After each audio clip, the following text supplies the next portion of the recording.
बात अगली खबर की। महाराष्ट्र की राजनीति से जुड़ी एक बड़ी खबर सामने आ रही है, जहां डिप्टी सीएम बनाई जा सकती है सुनेत्रा पवार। ये सूत्र बता रहे हैं अजित पवार की पत्नी सुनेत्रा लड़ सकती हैं उपचुनाव। बारामती से उपचुनाव लड़ सकती हैं सुनेत्रा पवार।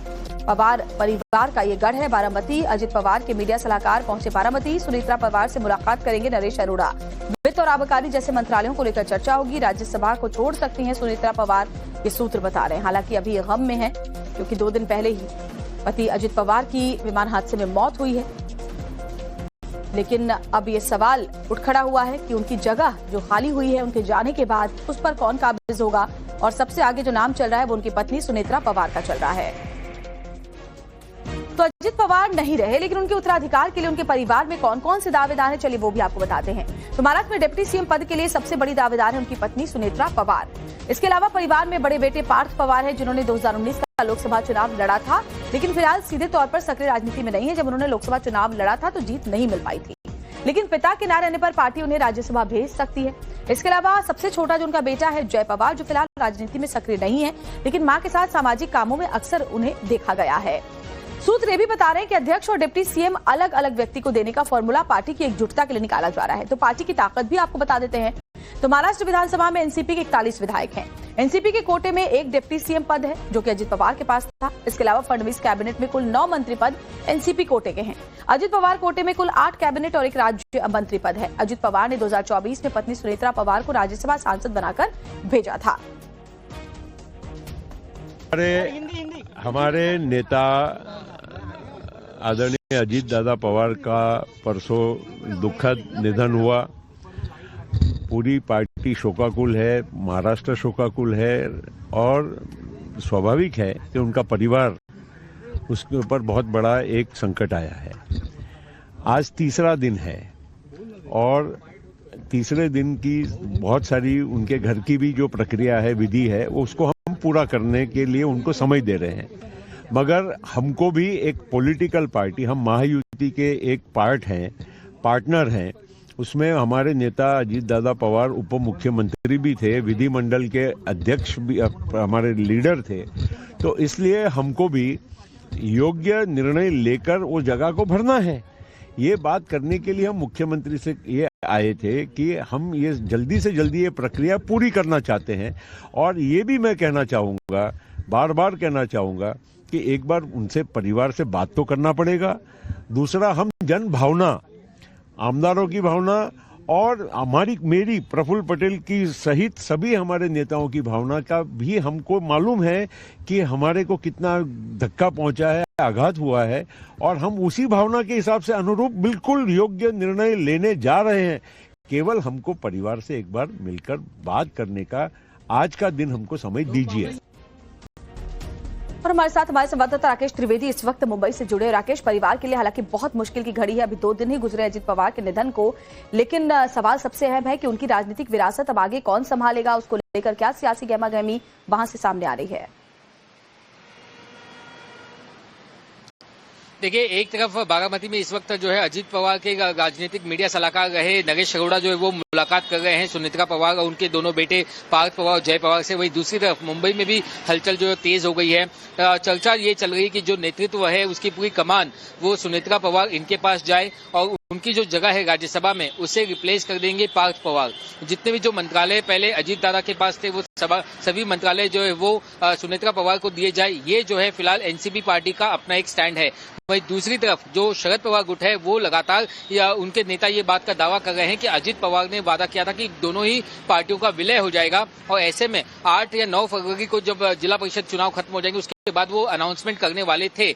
ऐसे में जो है जब एनसीपी पार्टी खासतौर से जो अभी शोकाकुल है वो इसमें फैसला लेगी कि क्या दोनों का विलय जो है वो होना है या नहीं होना है, तो ये जो फैसला ये खुद या तो शरद पवार लेंगे या सुनेत्रा पवार लेंगी। लेकिन फिलहाल जैसे कि प्रफुल्ल पटेल बता रहे थे कि फिलहाल अगले 2 दिन तक जो है शोकाकुल होने की वजह से ये सब कोई फैसले नहीं हो सकते, लेकिन पार्टी जो जल्द से जल्द इस मामले में मीटिंग करके कोई अहम फैसला ले सकती है। इसके अलावा एक विधायक दल की बैठक जो है वो अगले 24 से 48 घंटों में बुलाई जा सकती है, जिसमें तमाम जो विधायक एनसीपी पार्टी के वे सुनेत्रा पवार को अपने विधायक दल का नेता चुनते हैं। अगर वो नेता चुनेंगे तो उसके बाद में ये रास्ता जो है साफ हो जाएगा उनका उप मुख्यमंत्री बनने का, तो इस तरीके से जो अगले 24 से 48 घंटे हैं वो महाराष्ट्र वो की बहुत राजनीति के अहम लिए है। काफी उस बाद अगली खबर की महाराष्ट्र की राजनीति से जुड़ी एक बड़ी खबर सामने आ रही है, जहां डिप्टी सीएम बनाई जा सकती है सुनेत्रा पवार। ये सूत्र बता रहे हैं अजित पवार की पत्नी सुनेत्रा लड़ सकती हैं उपचुनाव। बारामती से उपचुनाव लड़ सकती हैं सुनेत्रा पवार। पवार परिवार का ये गढ़ है बारामती। अजित पवार के मीडिया सलाहकार पहुंचे बारामती। सुनेत्रा पवार से मुलाकात करेंगे नरेश अरोड़ा। वित्त और आबकारी जैसे मंत्रालयों को लेकर चर्चा होगी। राज्यसभा को छोड़ सकती हैं सुनेत्रा पवार, ये सूत्र बता रहे हैं। हालांकि अभी ये गम में है क्योंकि 2 दिन पहले ही पति अजित पवार की विमान हादसे में मौत हुई है। लेकिन अब ये सवाल उठ खड़ा हुआ है कि उनकी जगह जो खाली हुई है उनके जाने के बाद उस पर कौन काबिज होगा। और सबसे आगे जो नाम चल रहा है वो उनकी पत्नी सुनेत्रा पवार का चल रहा है। तो अजित पवार नहीं रहे, लेकिन उनके उत्तराधिकार के लिए उनके परिवार में कौन कौन से दावेदार हैं, चलिए वो भी आपको बताते हैं।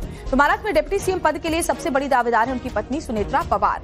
इसके अलावा परिवार में बड़े बेटे पार्थ पवार है, जिन्होंने 2019 का लोकसभा चुनाव लड़ा था, लेकिन फिलहाल सीधे तौर पर सक्रिय राजनीति में नहीं है। जब उन्होंने लोकसभा चुनाव लड़ा था तो जीत नहीं मिल पाई थी, लेकिन पिता के ना रहने पर पार्टी उन्हें राज्यसभा भेज सकती है।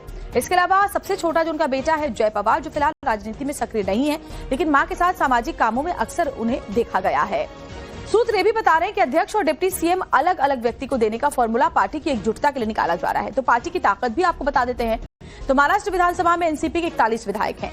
एनसीपी के कोटे में एक डिप्टी सीएम पद है जो कि अजित पवार के पास था। इसके अलावा फडणवीस कैबिनेट में कुल 9 मंत्री पद एनसीपी कोटे के हैं। अजित पवार कोटे में कुल 8 कैबिनेट और 1 राज्य मंत्री पद है। अजित पवार ने 2024 में पत्नी सुनेत्रा पवार को राज्यसभा सांसद बनाकर भेजा था।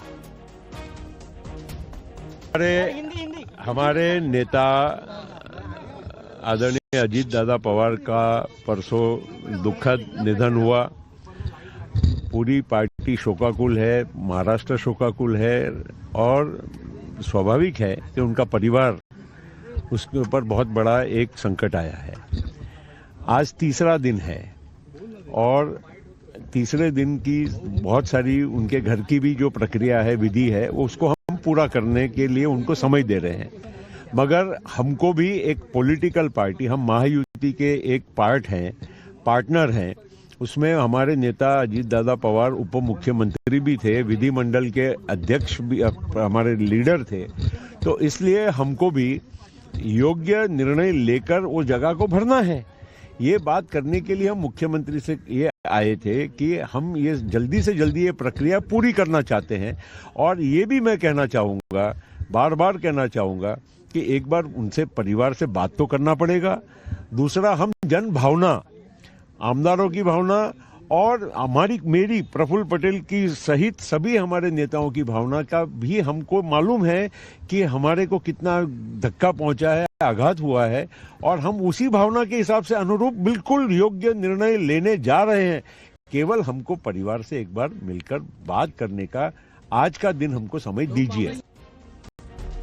और हमारे साथ हमारे संवाददाता राकेश त्रिवेदी इस वक्त मुंबई से जुड़े। राकेश, परिवार के लिए हालांकि बहुत मुश्किल की घड़ी है, अभी 2 दिन ही गुजरे अजित पवार के निधन को, लेकिन सवाल सबसे अहम है कि उनकी राजनीतिक विरासत अब आगे कौन संभालेगा, उसको लेकर क्या सियासी गहमागहमी वहां से सामने आ रही है। देखिए, एक तरफ बारामती में इस वक्त जो है अजित पवार के राजनीतिक मीडिया सलाहकार रहे नरेश अरोड़ा जो है वो मुलाकात कर रहे हैं सुनेत्रा पवार और उनके दोनों बेटे पार्थ पवार और जय पवार से। वहीं दूसरी तरफ मुंबई में भी हलचल जो है तेज हो गई है। चर्चा ये चल रही है कि जो नेतृत्व है उसकी पूरी कमान वो सुनेत्रा पवार इनके पास जाए और उनकी जो जगह है राज्यसभा में उसे रिप्लेस कर देंगे पार्थ पवार। जितने भी जो मंत्रालय पहले अजीत दादा के पास थे वो सभी मंत्रालय जो है वो सुनेत्रा पवार को दिए जाए, ये जो है फिलहाल एनसीपी पार्टी का अपना एक स्टैंड है। वहीं दूसरी तरफ जो शरद पवार गुट है वो लगातार उनके नेता ये बात का दावा कर रहे हैं कि अजित पवार ने वादा किया था कि दोनों ही पार्टियों का विलय हो जाएगा और ऐसे में 8 या 9 फरवरी को जब जिला परिषद चुनाव खत्म हो जाएंगे उसके बाद वो अनाउंसमेंट करने वाले थे। ऐसे में जो है जब एनसीपी पार्टी खासतौर से जो अभी शोकाकुल है वो इसमें फैसला लेगी कि क्या दोनों का विलय जो है वो होना है या नहीं होना है, तो ये जो फैसला ये खुद या तो शरद पवार लेंगे या सुनेत्रा पवार लेंगी। लेकिन फिलहाल जैसे कि प्रफुल्ल पटेल बता रहे थे कि फिलहाल अगले 2 दिन तक जो है शोकाकुल होने की वजह से ये सब कोई फैसले नहीं हो सकते, लेकिन पार्टी जो जल्द से जल्द इस मामले में मीटिंग करके कोई अहम फैसला ले सकती है। इसके अलावा एक विधायक दल की बैठक जो है वो अगले 24 से 48 घंटों में बुलाई जा सकती है, जिसमें तमाम जो विधायक एनसीपी पार्टी के वे सुनेत्रा पवार को अपने विधायक दल का नेता चुनते हैं। अगर वो नेता चुनेंगे तो उसके बाद में ये रास्ता जो है साफ हो जाएगा उनका उप उप मुख्यमंत्री बनने का। तो इस तरीके से जो अगले 24 से 48 घंटे हैं वो महाराष्ट्र वो की बहुत राजनीति के अहम लिए है और काफी ज्यादा उसमें ये हलचल तस्वीर वाले पूरी हैं तरीके और से NCP में भी साफ हो बड़ा जाएगी। उलटफेर शुक्रिया राकेश, आपका जानकारी